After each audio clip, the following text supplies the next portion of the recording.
बिस्मिल्लाहिर्रहमानिर्रहीम। ख़ुसूसी नशरियात के साथ मैं हूँ रज़ा कफ़ील। नाज़रीन, आज मेरे मेहमान हैं सीनियर तजियाकार आमिर महबूब और शहजाद राठौर।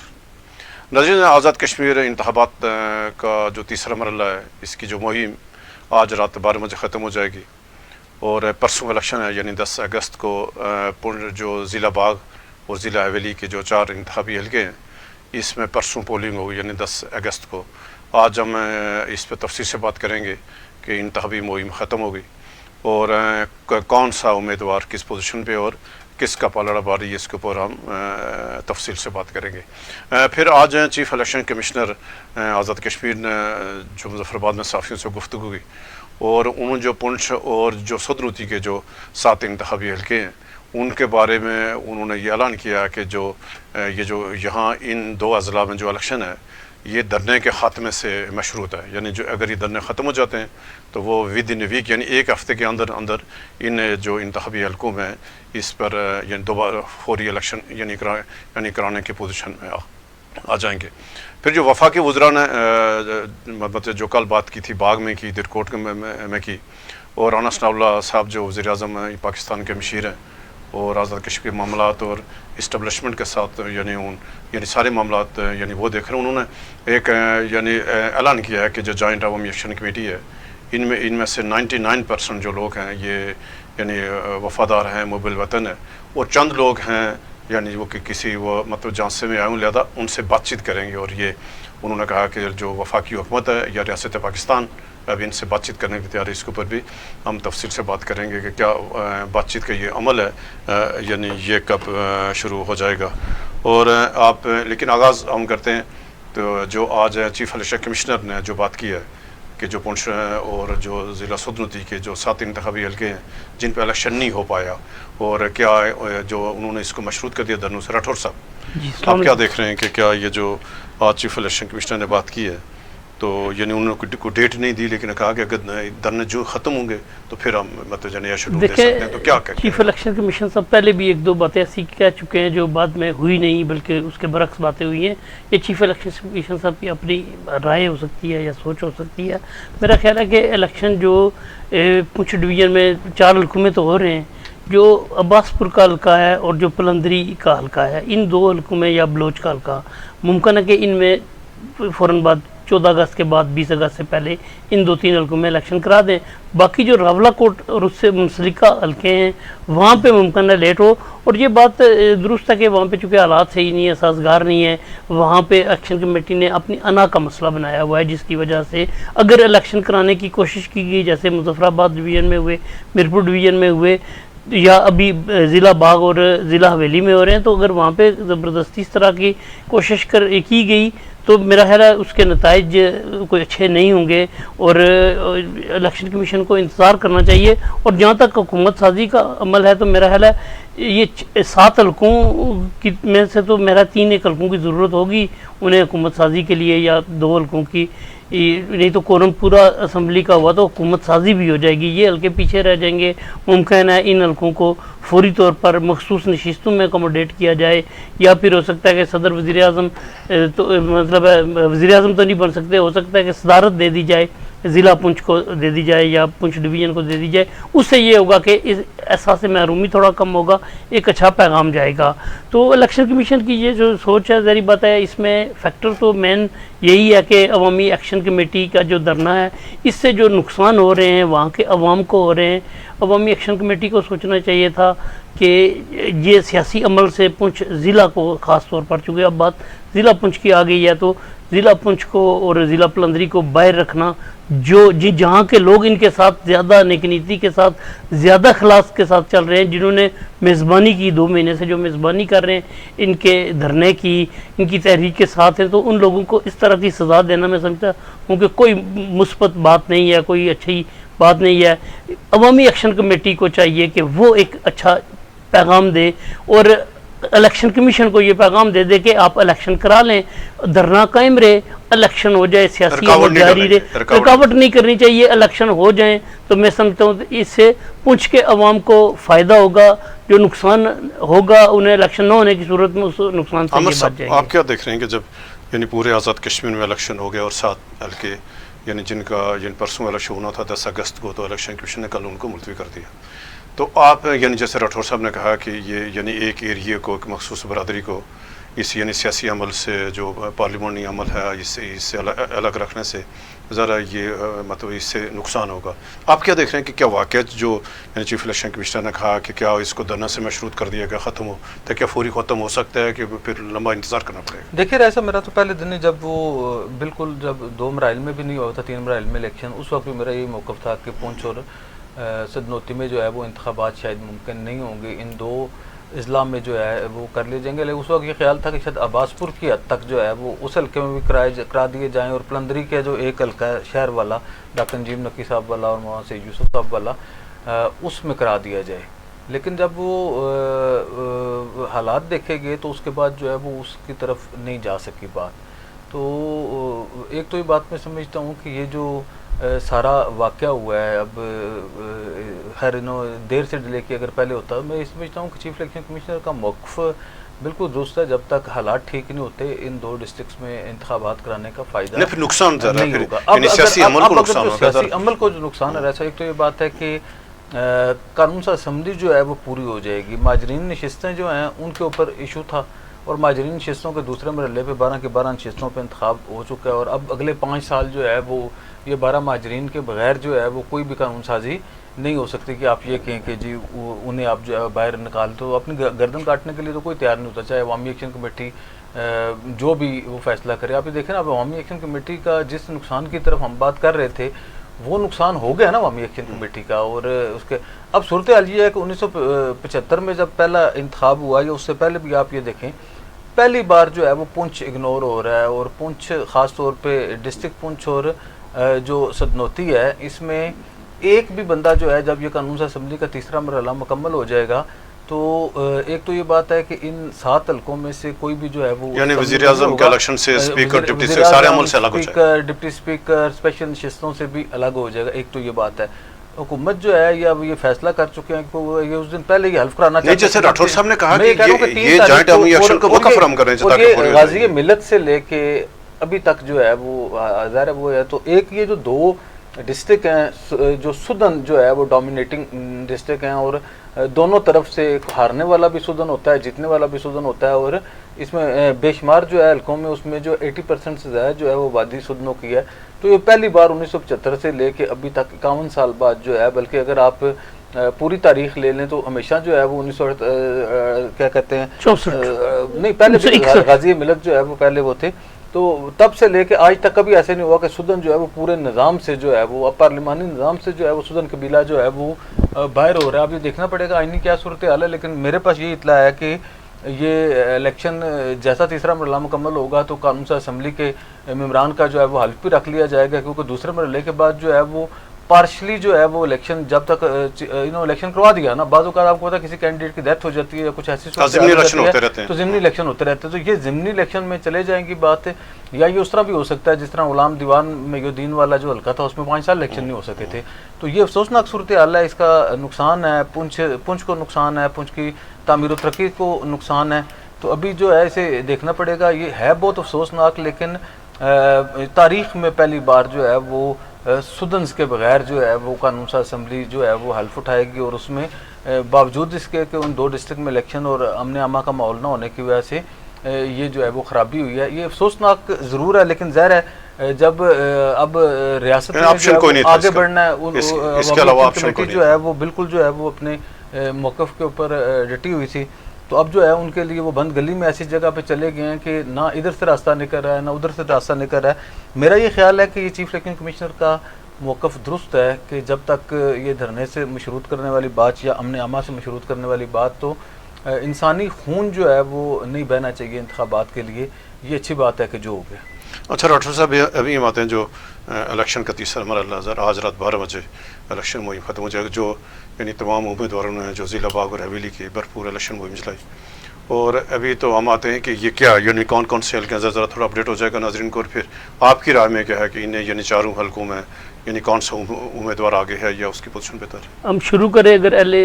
गिरकोट है वहाँ से शुरू करें तो वहाँ पे कल भी हमने बात की थी कि मुकाबला इस वक्त जो है मुस्लिम लीग नून वहाँ पे उस तरह मुकाबले में नहीं है जिस तरह सरदार अतीक साहब का मुकाबला अवामी दस्तों बाजू पार्टी के साजिद इकबाल अब्बासी के साथ है, क्योंकि साजिद इकबाल अब्बासी साहब इंतखाबी मुहिम गुज़श्ता 3-4 साल से चला रहे हैं और लोग जो वहाँ की पब्लिक है वो उनके साथ ग्रास रूट लेवल से उन्होंने किया। उन्होंने अपनी जेब से पैसे खर्च करके वहाँ पे तरक्याती काम जो लोगों की ज़रूरियात थी, मैंने कल भी 1-2 सड़कों की बात की, आज भी वहाँ पे सड़कें नहीं हैं। और सरदार अतीक साहब वहाँ से वज़ीर आज़म भी रहे 2 मरतबा, सरदार क़यूम साहब वज़ीर आज़म भी रहे, सदर भी रहे। इनका आबाई हल्का ये है, यहाँ इस हल्के को मॉडल होना चाहिए था जिस तरह ये इक़्तिदार में रहा, लेकिन वहाँ पे पसंदगी था। आपको पता है कि एक हमने गांव की बात की थी जहाँ पे सरदार तनवीर इलियास साहब ने माजूर बच्चों के लिए सड़क बनाने की कोशिश की थी। इनवार उल हक साहब ने न सिर्फ वो मनसूबा ख़त्म कर दिया था बल्कि उनका वजीफ़ा भी बंद कर दिया था। वहाँ पे इस तरह के लोग भी मौजूद थे। तो इस ज़िला को बेसिकली इस हल्के को मॉडल होना चाहिए था कि शुरू से ही ये इक़्तिदार मेरे सरदार क़यूम साहब ने जब से सियासत की वो इक़्तिदार मेरे अपसेट हो पाएगा जो आप अब देखिए जी सही जो बात है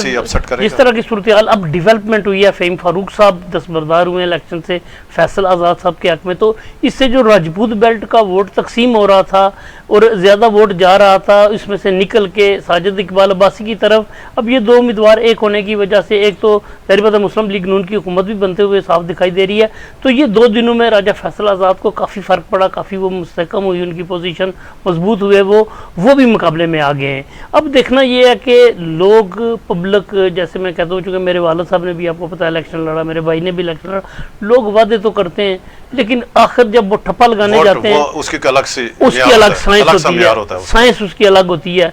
तो वो जाकर जब ठप्पा लगाने जाते हैं वहाँ पे कोई बरादरी देख लेता है, कोई जीतने वाला नंबर 1 नंबर 2 अभी भी अब देखें वो फिर कायदे-ए-आज़म साहब भी चल जाते हैं, कायदे-ए-आज़म साहब भी चल जाते हैं, लेकिन कायदे-ए-आज़म साहब चल रहे हैं उस हल्के में काफ़ी अरसे से 3-4 सालों से कायदे-ए-आज़म साहब चल रहे हैं। लेकिन वो कायदे-ए-आज़म साहब लोगों के काम करवा रहे हैं, लोगों के मसले हल हो रहे हैं। कई लोगों को पानी दिया गया, कई लोगों को गलियाँ दी गई, कई लोगों को सड़कें दिए, जो लोगों की बुनियादी देखे जी। ये जो 5 साल बाद इलेक्शन होता है, आपका कहने का ये है कि साजिद इकबाल इस पोजीशन में है कि अपसेट करे। साजिद आप क्या करें दिरकोट से फिर अगले हल्कों में आते हैं, आप जरा हल्का दिरकोट जरा क्यों तीनों उम्मीदवार जो हैं वो बड़े तगड़े हैं। सरदार अतीक साहब ज़ाहिर है रियासत में उनका बड़ा ही इज्जत और एहतराम है और कश्मीर बनेगा पाकिस्तान के नारे के उनकी जो जमात भी खालिक है और उनके वालिद साहब सरदार मोहम्मद अब्दुल क़य्यूम खान साहब ने ये दिया था। तो एक तो ये बात है कि वो तो है ही हैं, मतलब अगर ये कहा जाए कि आज़ाद कश्मीर में बावजूद इसके कि आज जम्मू कश्मीर जो है मुस्लिम कॉन्फ्रेंस से बहुत कमज़ोर हुई 2011 के बाद और 11 से लेके अभी तक जो है नतात का शिकार रही और आस्ता आस्ता जो है वो 2-1 अक्सरियत से जो एक नशिस्त पे पहुँच गई। उसके बावजूद जो है आज़ाद कश्मीर की सियासत में सरदार अतीक अहमद ख़ान एक ज़मीनी हकीकत है। तो उनका तो हर वो तो हर वक्त जो है वो बहुत अरसा लगेगा। मैं कह रहा हूँ कि एक तो ये बात है कि वो बड़े कद काट के आदमी, दूसरा ये बात है नजरियाती तौर पे सरदार अतीक अहमद ख़ान साहब बहुत पुख्ता आदमी है।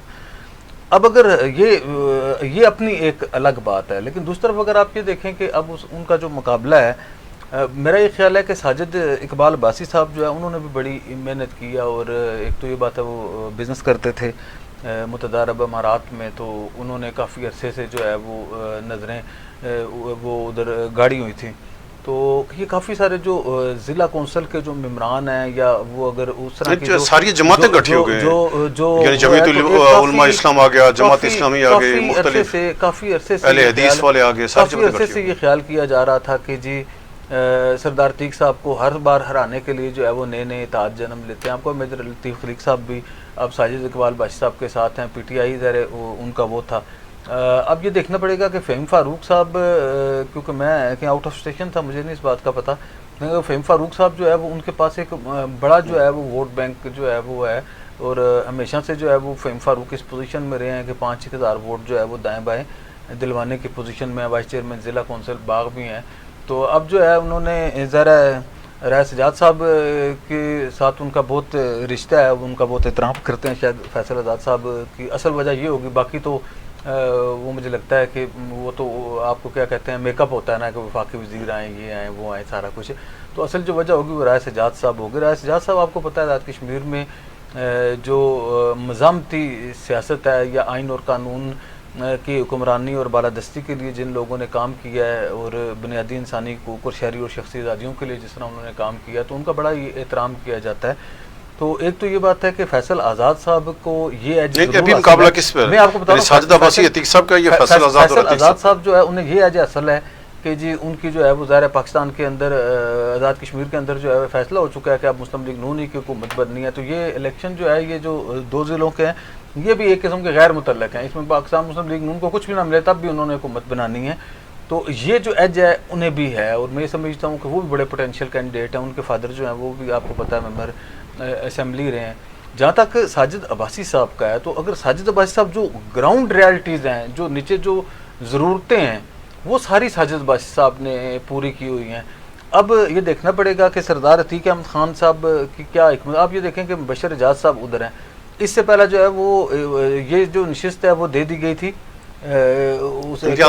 मौलाना इम्तियाज़ भाई साहब को, जमीयत उलमा इस्लाम को ये मुश्तरका जो है वो टिकट दे दिया गया था। अब जो है वो ज़ाहिर है सब लोगों की ये ख्वाहिश जो है और ये कहा जाता है कि इस्टेब्लिशमेंट जो है वो सरदार अतीक अहमद खान साहब को इलेक्शन जिताना चाहती है। तो जो प्री पोल आज़ाद कश्मीर के अंदर है सब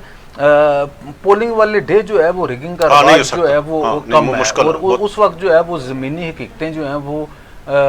देखी जाती हैं और ट्राइब देखे जाते हैं, वोट डालने वाले देखे जाते हैं। पोलिंग डे के ऊपर जो है वो नहीं है, लेकिन ये जो प्री पोल है उसमें सरदार अतीक अहमद खान को वो तमाम सहूलियात जो है वो पहुंचा दी गई हैं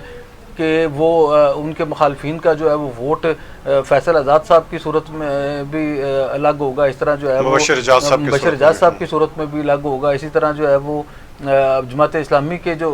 कैंडिडेट हैं अब उनकी मुझे सूरत वो शामिल है इसके साथ, राजा खालिद साहब शामिल हो ना? हाँ, इनके साथ पहले से आगे थे, जमात आ गई थी, ये साजिद इकबाल भाई साहब, तमाम जमातें हैं। अच्छा, तो फिर ये है कि बहुत अच्छा मुकाबला साजिद भाई साहब भी करने की पोजीशन में है और साजिद अब्बासी साहब और मैं ये समझता हूँ कि फैसल आज़ाद दोनों जो है वो अपसेट करने की पोजीशन में हैं। अब ये देखना पड़ेगा कि सरदार अतीक अहमद खान जो है वो अपनी कितनी ग्रिप रखते हैं, क्योंकि सरदार अतीक अहमद खान साहब को हर बार रहा जाता है और आखिर पे जो है वो जीत जाते थे। अच्छा डॉक्टर साहब, ये वस्ती बाग यानी ज़रा सबसे दिलचस्प जो हल्का है और सारी आज़ाद कश्मीर नज़रें और बल्कि जो आज़ाद कश्मीर की जो हुकूमत है ज़रा उसका उसमें भी कलीदी किरदार होगा वस्ती बाग का। तो वस्ती बाग पे आएंगे, ज़रा इलेक्शन में ख़त्म हो गया। देखिए, वस्ती बाग की सियासत हमेशा बरादरियों की सियासत रही है। ब्रिगेडियर मोहम्मद खान साहब पिछले 1 साल से कोशिश कर रहे थे मुस्लिम लीग नून के टिकट की, लेकिन आखिर में जाकर जब फैसला हुआ तो उन्हें टिकट अभी हुआ, यानी पिछले साल उसका 27 दिसंबर को शुरू हुआ। हाँ, तो जब वो उन्हें टिकट नहीं मिला तो उन्होंने जमात इस्लामी ज्वाइन की, अब्दुलरशीद रबी साहब के साथ इत्तेहाद बना के वो आए और नॉर्मल बरादरी जो वहाँ पे अक्सरियती बरादरी है वहाँ के लोग उनके साथ शामिल हुए। नॉर्मल बरादरी के एक बड़े हलके जो हैं, बड़े कबीले, वो तनवीर इलियास साहब के साथ भी हैं। नॉर्मल बरादरी के कुछ कबाइल जो हैं वो मुश्ताक मनाज साहब के साथ है, जो हल्के की पोजीशन है। ये तकसीम था वोट। जब तनवीर इलियास साहब हारे इलेक्शन नीलम का, तो उन्होंने ऐलान किया जज्बाती अंदाज में कि मैं बाइकाट करने का, तो उसके बाद यहाँ पे थोड़ी सा सिनेरियो मुख्तलिफ हो गया था। ज़ियाउल कमर साहब बड़े मजबूत होना शुरू हो गए थे, मुश्ताक मनाज साहब बड़े मजबूत होना शुरू हो गए थे। लेकिन जब ये दोबारा हल्के में गए, अब हल्के में जाकर उन्होंने जिस तरह के प्रोग्राम कर रहे हैं, वहाँ पे उन्होंने एक मेला लगा दिया। इनके जाने से वहाँ पे सूरत हाल तब्दील हो गई है, वहाँ पे सियासी मंजरनामा तब्दील हो गया वहाँ पे। अब एक बार फिर जो मलदयाल कबीला वहाँ का बड़ा कबीला है और जो नारमा कबीला है, ये 2 बड़े कबाइल है। अब इन कबाइल के वोट सरदार तनवीर इलियास साहब को दोनों कबाइल के वोट मिल रहे हैं। अगर ब्रिगेडियर मोहम्मद खान साहब को देखा जाए तो उन्हें नॉर्मल बरादरी के अलावा जो वोट मिलेंगे वो छोटे कबाइल के मिल रहे हैं, मलदयाल फैमिली से नहीं मिल रहे। इसी तरह मुश्ताक मनाज साहब के साथ कुछ लोग हैं जो नून लीग के मलदयाल कबाइल के हैं, या इस तरह ज़ियाउल कमर के साथ भी राजपूत कबाइल में से बहुत कम लोग हैं जो उनके साथ हैं। उनका सारा जो तकिया है वो मलदयाल कबीले के ऊपर है। अब देखना ये है कि परसों जब पोलिंग होगी तो बक्सों से बाहर क्या निकलेगा। इस वक्त चारों उम्मीदवार मुकाबले की पोजीशन में, जो बेहतर अंदाज में वोटरों को कायल कर सका। कल का दिन आखिरी होता है, पता है, उसी दिन कायदे-ए-आज़म साहब जब हरकत में आते हैं तो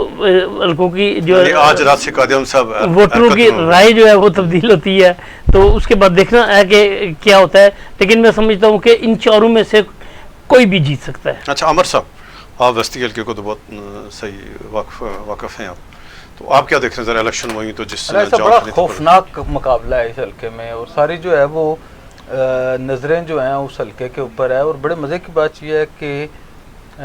मुश्ताक मनाज साहब जो हैं मुस्लिम लीग नून के उम्मीदवार हैं, और ज़ाहिर है मुश्ताक मनाज साहब वज़ारत उज़्मा के उम्मीदवार बन जाएंगे अगर वो जीतते हैं। तो बहुत सारे लोगों की ख्वाहिश है कि मुश्ताक मनाज साहब को इस हल्के में इलेक्शन जो है वो हर सूरत हरवाया जाए। तो एक तो ये एक है। दूसरी ये बात है कि उधर जो है वो ये यहाँ पे 2 बरादरियों और 4 सियासी जमातों का टकराव है। ये वाहिद हल्का है जिसमें जमात इस्लामी की जो है वो पोजीशन ब्रिगेड मोहम्मद खान साहब के शामिल होने के बाद, रशीद तराबी साहब और यासीन साहब की हिमायत के बाद अच्छी पोजीशन जो है वो बताई जाती है। और एक तो ये बात है कि अकेले नारमा बरादरी के जो है वो कैंडिडेट हैं, अगर उनके पास टिकट होता फिर तो वो बहुत ही बेहतर पोजीशन में होते, लेकिन वो बहुत अच्छा जो है वो मुकाबला कर सकते हैं और वो इलेक्शन जीत भी सकते हैं। पहले जो है मुश्ताक मनाज साहब जो है वो खासे कमज़ोर थे।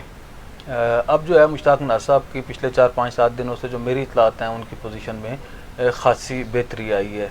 एक जो है ये हल्का जो है बेसिकली आपको पता है, इस हल्के में पिछली बार सरदार तनवीर इलियास साहब जनरल इलेक्शन में जीते थे भारी अक्सरियत से, और उस वक्त जो है उन्होंने ज़ियाउल कमर साहब को और मुश्ताक मनाज साहब को शिकस्त दी थी। मुश्ताक मनाज साहब शायद तीसरे नंबर पे चले गए थे, ज़ियाउल कमर साहब दूसरे नंबर पे आए थे, तो रशीद तराबी साहब भी इनके साथ चले गए थे। अब जमात इस्लामी के बाद जो है इस्तेकाम पाकिस्तान पार्टी के जो सदर हैं सरदार तनवीर इलियास साहब, वो भी इस हल्के में हैं और वो इस पोजीशन में है कि वो भी अपसेट कर सकते हैं। बज़ाहिर जो अभी तक इतलात हैं कि सरदार तनवीर इलियास साहब क्योंकि वो अपनी मुहिम नहीं चला सके, लेट गए हैं, माहौल उस तरह नहीं बना सके जिस तरह वो ख्याल किया जाता है, लेकिन क्योंकि उनका ख्याल ये है कि उनकी सारी टीम मौजूद थी और उन्होंने काम किया। जब वो एक बार इलेक्शन के इफ्ताह के लिए जाना चाहते थे तो एक बड़ी गैदरिंग करने में वो कामयाब हुए थे। तो अभी भी है सरदार तनवीर इलियास जो है वो भी गए हैं। जैसे मैंने आपको बताया कि बस्ती गरबी बाग के अंदर सरदार अतीक अहमद ख़ान जो है वो ज़ाहिर है हमेशा से जो है वज़ीर आज़म रहे, उनके वालिद गिरामी वज़ीर आज़म रहे, तो बस्ती बाग में से अगर कोई वज़ीर आज़म बना है इससे पहले तो वो सरदार तनवीर इलियास हैं तारीख़ के अंदर। तो ऊपर से यह है कि तनवीर इलियास डूअर हैं, तो वो कर भी कुछ भी सकते हैं और उनके पास जो है यानी ऐसा भी हो सकता है अमर साहब के तनवीर इलियास साहब किसी को यानी किसी को पास भी दे सकते हैं, ऐसा भी हो सकता है। मेरा नहीं ख्याल तनवीर इलियास साहब अगर पास देना होता तो आप ये देखें ना, पाकिस्तान पीपल्स पार्टी को जो छोड़ने का फैसला है तनवीर इलियास के मिजाज में पास देना नहीं है। अगर पास देना होता तो लड़ना उसकी फितरत में शामिल बहुत अच्छी जो है ना वो सियासी हिकमत अमली के साथ जो है वो वादी नीलम से आप ये देखें ना, अगर गुले खानदान की फैमिली भी उनके साथ होती, मियाँ वहीद साहब भी साथ होते, इनके अपने वसाइल भी होते, तो वादी नीलम भी जीत जाते, अपना हल्का जो है वो जीत जाते। सिर्फ उन्होंने बस्ती बाग के ऊपर कंप्रोमाइज़ नहीं किया और इसके ऊपर जो है उन्होंने अपनी जो है सियासत दाव पे लगा दी और वादी नीलम में उन्हें इसका बहुत ज़्यादा नुकसान उठाना पड़ा। फिर जब ये अपने हल्के में गए तो वहाँ पे फायरिंग होगी, उनका एक जो सिक्योरिटी एहलकार था उसकी भी जो है जान चली गई। तो मेरा ये ख्याल है कि तनवीर इलियास जो है वो भी मगर पॉलिटिकली अनप्रेडिक्टेबल हैं कि वो क्या कर सकते हैं। अगर तो उनकी जो है टीम वो कामयाब हो जाती है, या वो अब तनवीर इलियास साहब को जो एक इशू है कि एक ये जो पीछे से ट्रेंड चला हुआ आ रहा है मीरपुर डिवीजन से उसके हवाले से, तो एक ये ख्याल है कि देखना तबारक साहब के हवाले से ये कहा जा रहा था कि सबसे बेहतर पोजीशन पहले जो है वो इलेक्शन जो है वो जीत भी रहे थे, लेकिन आखिर के ऊपर जो है वो ट्रेंड चेंज हुआ। फिर जावेद यूब और मोहतरमा नूरीन आरफ साहिबा भी जो है वो आ गई, तो बड़ा एक ज़बरदस्त मुकाबला हुआ। तो इस हल्के में भी जो है हम ज़बरदस्त मुकाबला देख रहे हैं। लेकिन जो सबसे दिलचस्प बात ये है कि अभी तक जो है वो सरदार ज़ियाउल कमर की जो पोजीशन है वो बहुत ठीक है। मेरे पास जो इतलात हैं उसमें पाकिस्तान पीपल्स पार्टी जो है उस हल्के में जो बस्ती बाग के अंदर जो है वो बेहतर पोजीशन के अंदर है। लेकिन उम्मीदवार क्योंकि इस कदर कदावर और इस कदर तगड़े हैं, इस कदर असर और रसूख वाले हैं, इस कदर वसाइल वाले हैं। नहीं, मुश्ताक मनाज साहब भी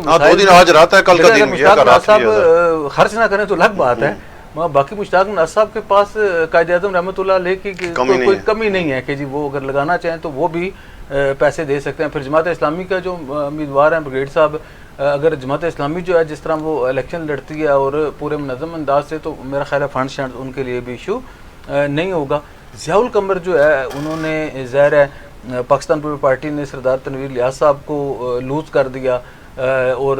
सरदार कमर ज़मान साहब और सरदार ज़िया कमर साहब के ऊपर उन्होंने भरोसा किया। तो अगर उनकी पोजीशन कमज़ोर होती, क्योंकि वो सियासी कारकुन है, आपको पता है सरदार कमर ज़मान साहब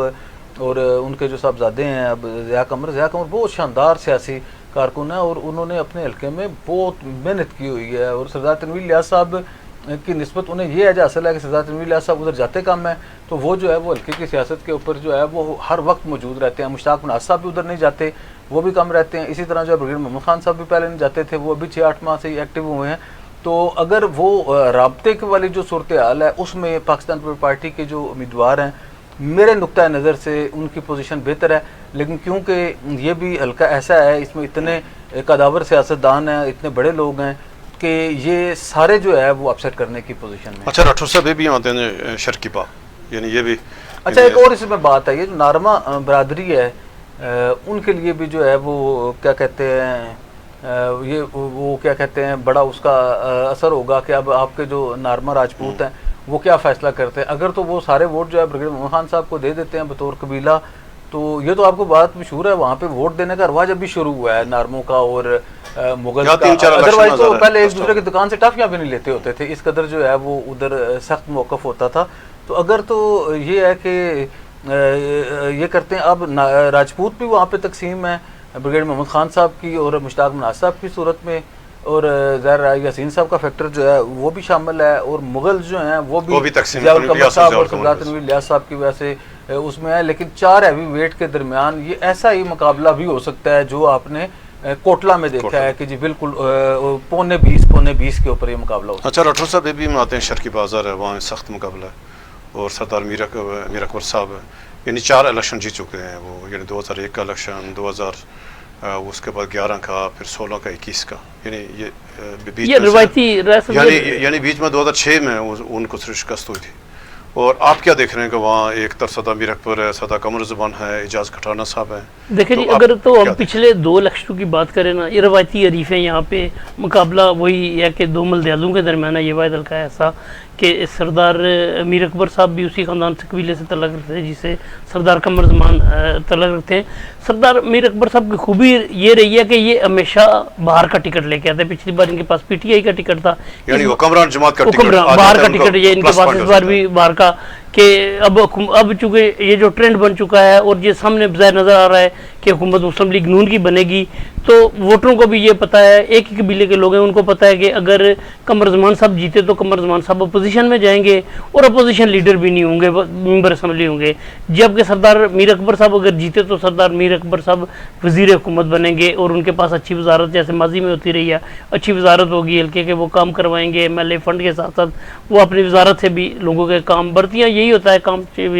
इसी वजह से वो जीते भी आ रहे हैं। सबसे बड़ा फैक्टर उनके पास, उनकी सपोर्ट में ये है कि उनके पास मुस्लिम लीग नून का टिकट है, और जिस पिछली बार PTI का टिकट था, इमरान खान वज़ीर आज़म थे पाकिस्तान के, इस बार PTI का टिकट उनको फ़ायदा दे जाएगा। मैं समझता हूँ कि वो बेहतर पोजीशन में है। शर्की बाग की निस्बत यहाँ पे मुकाबला 1 to 1 है। एजाज खटाना साहब के पास IPP का टिकट है, लेकिन मैं समझता हूँ कि मुकाबला उनका वही पोजीशन होगी जो बाकी हल्कों में मीरपुर डिवीज़न में रही या मुजफ्फराबाद डिवीज़न में IPP के उम्मीदवारों की रही, उसी तरह वो तीसरे नंबर पर ही जाएंगे या उससे। अच्छा अमर साहब, आप क्या देंगे शर्की बाग? शर्की बाग में तो मेरा बड़ा क्लैरिटी है उसमें, मुझे ये लगता है कि पोजीशन अच्छी सरदार कमर ज़मान साहब की है, और जो हालात अच्छे हैं जैसे उन्हें भी एज हासिल है। और जब ख्वाजा तारक सईद उनसे अलग हुए तो जारी पता है इनका वोट बैंक जो पिछले इलेक्शन 2021 के इलेक्शन में ये कामयाब हुए थे, वो वोट बैंक तकसीम हुआ काफ़ी हद तक। जहाँ तक मेरी मालूमात है, ख्वाजा बरादरी जो वहाँ पे राठौर बरादरी से बड़ी है, ख्वाजा बरादरी के बहुत से लोग फैसल राठौर के साथ आगे। पहले दावा किया जाता रहा कि मुकाबला जो पहले और दूसरे नंबर का वो मोहसिन अजीज़ और ख्वाजा तारक सईद का है, फैसल राठौर तीसरे नंबर पर है। लेकिन मेरी जो मालूमात है उसके मुताबिक मुकाबला 19-20 का है। जो कामयाबी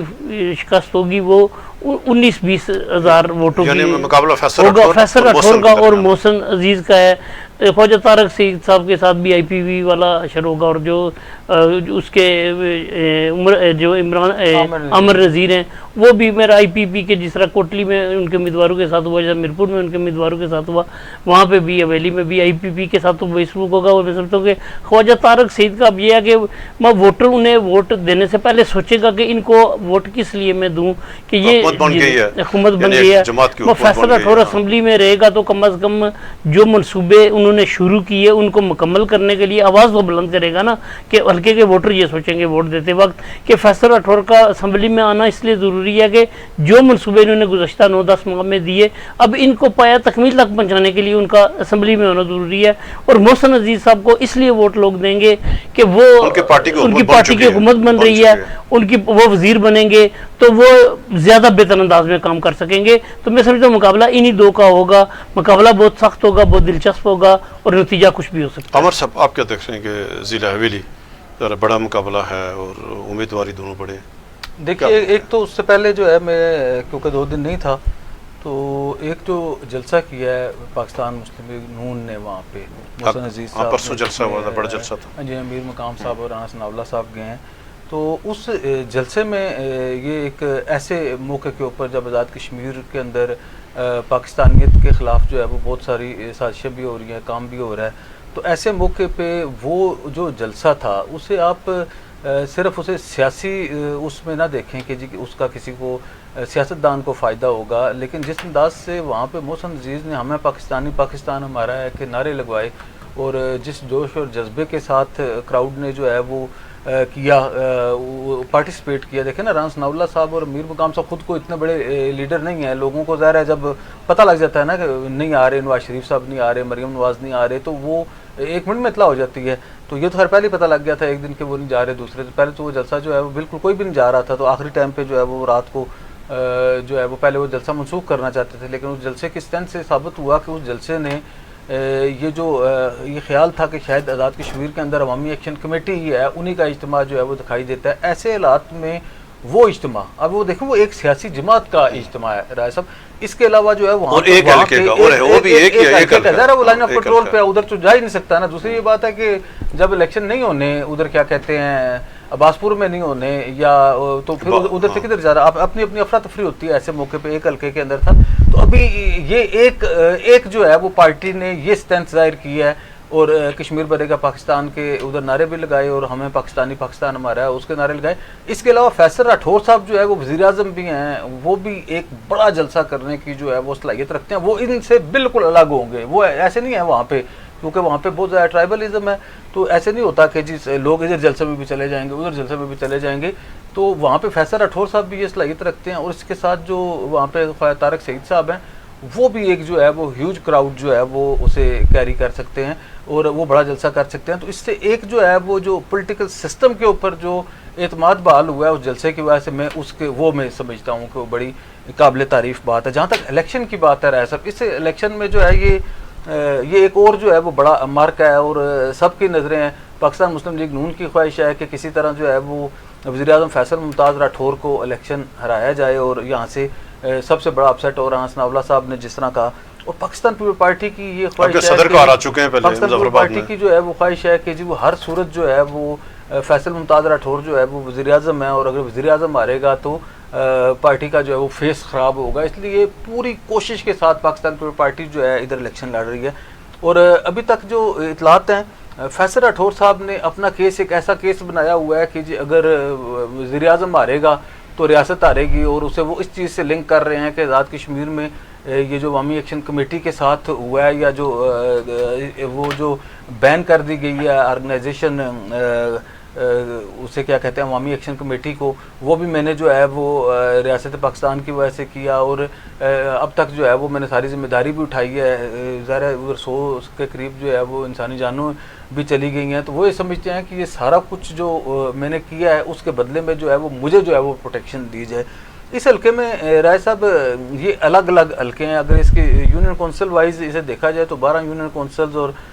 2 टाउन कमेटियों के ऊपर ये मुश्तमिल है और 2 तहसीलें हैं, खुर्शीदाबाद की जो तहसील है और दूसरी जो है वो कोहटा जो है तहसील है, ज़िले का नाम हवेली है और इसमें वोट बैंक जो है वो बहुत ज़्यादा, ये आज़ाद कश्मीर का बड़ा हल्का है और पूरे ज़िले के ऊपर मुश्तमिल है। फैसल मुमताज़ राठौर साहब के जो जब भी ये इलेक्शन होता था वहाँ पे सियासत ये थी कि चो अजीज़ और एंटी चौधरी अजीज़। जब 2011 में फैसल मुमताज़ राठौर साहब वहाँ से जीते थे तो सारे कबाइल इकट्ठे हो गए थे और जब भी उसके बावजूद जो है वो उस वक्त गुजर भी एक थे, तो बड़ी मुश्किल से, आपको याद है कि हर रोज़ जो है वो चो अजीज़ साहब को बड़ी मुश्किल से आखिर पे जो है वो 2-3 बार उसके ऊपर री इलेक्शन भी हुआ और क्या कहते हैं बाकी हल्कों का इलेक्शन पोलिंग स्टेशन के ऊपर रिजल्ट हुआ और आखिर पे जो है वो एक वहाँ पे कत्ल हो गया, जिसकी वजह से वहाँ पोलिंग रुक गई और जो अजीज साहब जो है वो 100 के करीब या 113 वोटों से तब ये इलेक्शन आ रहे थे। पिछले इलेक्शन में राय साहब ये है कि जो सबसे बड़ा इत्तेहाद था वो कश्मीरी बरादरी और राठौर बरादरी का जो इत्तेहाद था, इस बार जो है वो नहीं है। और जो आपको पता है कि दूसरी जो लार्जेस्ट बरादरी है, सबसे ज़्यादा वहाँ पे गुजर है, दूसरे नंबर पे जो है वो कश्मीरी हैं और उसके बाद जो है ये राठौर आते हैं। तो उस हिसाब से अगर वो देखा जाए तो फैसल राठौर साहब जो है अपनी बरादरी के सर के ऊपर तो इलेक्शन नहीं लड़ते, बाकी कबाइल के सर के ऊपर लड़ते हैं। पिछली बार जो अजीज साहब के हारने की वजह आमिर नज़ीर साहब बने थे पाकिस्तान में, जो है उनके पास पाकिस्तान तहरीक इंसाफ का टिकट था और ये ख्याल किया जा रहा था कि शायद पाकिस्तान में हुकूमत बननी थी तो उन्होंने 14,000 के करीब वोट लिए थे। अब ये देखना पड़ेगा कि आमिर नज़ीर साहब जो है IPP में वो कितना वोट लेते हैं, तो कितने जो है वो गुजर्स को जो है तकसीम कर सकते हैं। उसमें उस वक्त जो वोट देने की बात है, लेकिन अब वो पाकिस्तान तहरीक इंसाफ छोड़ चुके हैं और इस्तेकाम पाकिस्तान पार्टी जो है उसका अपना तो कोई वोटर नहीं है, अब वो जो उनका अपने धड़े के वोट हैं। लेकिन मेरा ये ख्याल है कि आमिर नज़ीर साहब, ज़रा रिजल्ट तो आ जाएगा परसों, इस वक्त तक आमिर नज़ीर साहब वहाँ पे उनकी वो पोजीशन नहीं रही और उसके मुकाबले में जो बड़ा डेंट पड़ा है वो ख्वाजा तारक सईद साहब आज जम्मू कश्मीर के जो है वो मेंबर कश्मीर कौंसिल भी हैं और ये जो बड़ा इत्तेहाद था और सेकंड लार्जेस्ट जो है कबीले के हैं और बहुत ज़्यादा चार्ज है इस बार जो है वो कश्मीरी बरादरी भी उनके साथ है और उन्होंने लोकल जो है दीगर ट्राइब का जो है वो जो है इत्तेहाद भी बनाया हुआ। अब फैसल राठौर साहब जिस तरह 2011 के इलेक्शन में 28 बरादरियों का इत्तेहाद बना के इलेक्शन लड़ रहे थे, इस बार वो जो बरादरियों का इत्तेहाद है वो जो है वो देखना पड़ेगा कि वो तारक सईद साहब के साथ है। इस तरह जो साबिक मेंबर असम्बली हैं अपना पीर साहब अली रज़ा बुखारी साहब, वो भी जो है वो तारक सईद साहब की हमायत कर रहे हैं। एक फैक्टर उनका भी होगा, ज़रा उनके पीर खाने भी हैं, सादात के जो वोट हैं। अब जो बुदाल शरीफ वाले जो पीर खाना है वो इस बार जो है वो मोहसिन अजीज़ साहब के साथ हैं, तो सारी जो है बरादरियाँ थोड़ी थोड़ी तकसीम है। फैसल राठौर साहब को ये एज है कि वो आज़ाद कश्मीर के वज़ीर आज़म है, अदरवाइज वहाँ पे जो पोजीशन है वो मोहसिन अजीज़ साहब की बेहतर लगती है। बहुत शुक्रिया आमिर साहब, राठौर साहब शुक्रिया। नाज़रीन, यह था आज का हमारा प्रोग्राम और परसों जो वज़रात ने जो उसमें बीच में आ गया सारी बातें, तो उसमें ये परसों इलेक्शन है और यानी 10 अगस्त को, और जो ज़िला बाग और यानी ज़िला हवेली, और अगर यानी आज जो आज़ाद कश्मीर के जो मसाइल हैं या हालात हैं, या जो अवाम की बेबसी है, तमीर व तरक्की नहीं हो रही है, और इसके जो दिगर वजूहत में से एक जो वजह है बरादरीज़म है। और आज़ाद कश्मीर में ये जो बरादरियाँ थी ये पहचान की, लेकिन इनको यानी लोगों ने जो मज़हब बना के रख दिया। और अगर आज यानी गुज़श्ता यानी अगर यानी 3-4 हल्कों इलेक्शन में देखें